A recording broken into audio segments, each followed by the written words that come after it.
माननीय मुख्यमंत्री यांनी मांडलेल्या अभिनंदनाच्या ठरावावरती मी इथे बोलण्यासाठी उभा राहिलो आहे। मागच्या 2.5 वर्षात आपल्या समोर उभा असताना आपण जे न्यायदानाचं काम केलं त्याचं खरोखरच कौतुक करायला पाहिजे। खास करून जेव्हा वरती आपले वाद चालू होते दोन पक्षांचे, त्याच्यामध्ये आपली भूमिका जी नॉन बायस्ड होती त्याचं जर मनापासून कौतुक केलं पाहिजे।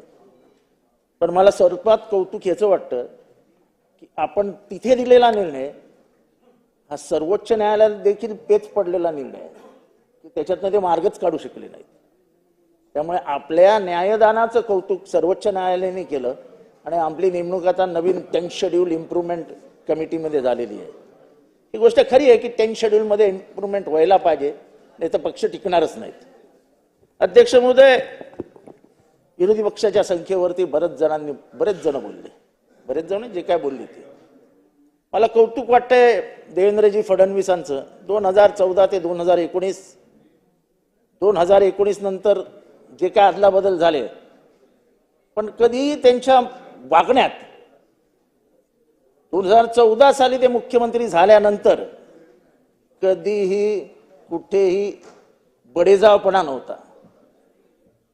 एक प्रकारची सगळ्यांना सांभाळून घेण्याची त्यांची सवय होती आणि ती सवय म्हणूनच ते आज बोलले की विरोधी पक्षाशी संवाद साधायला हवा। मी कायम बाहेर म्हणत आलोय की महाराष्ट्राच्या राजकारणामध्ये आपलेपणा होता, पण आजकाल बघायला मिळतो तो द्वेष।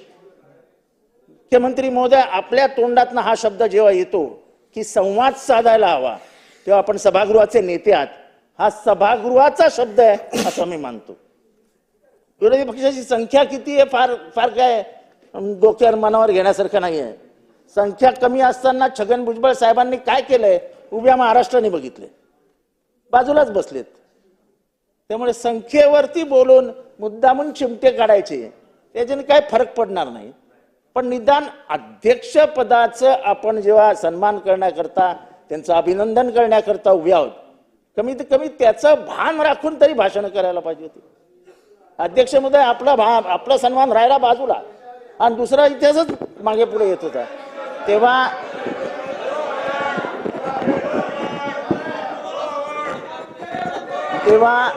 आम्ही मनापासून आपलं अभिनंदन करतो। शिरसाट साहेब बसा बसा बसा।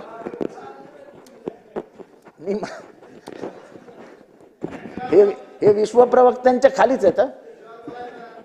अध्यक्ष महोदय, म्हणून मी आपलं मनापासून अभिनंदन करतो। आणि आपण मागच्या 2.5 वर्षात जी परंपरा पाळली तीच परंपरा याच्या पुढे कायम ठेवाल। आणि आपल्या दालनात आल्यावरती चांगली कॉफी आणि ताजमधले केक हे अजूनही आम्हाला मिळतील।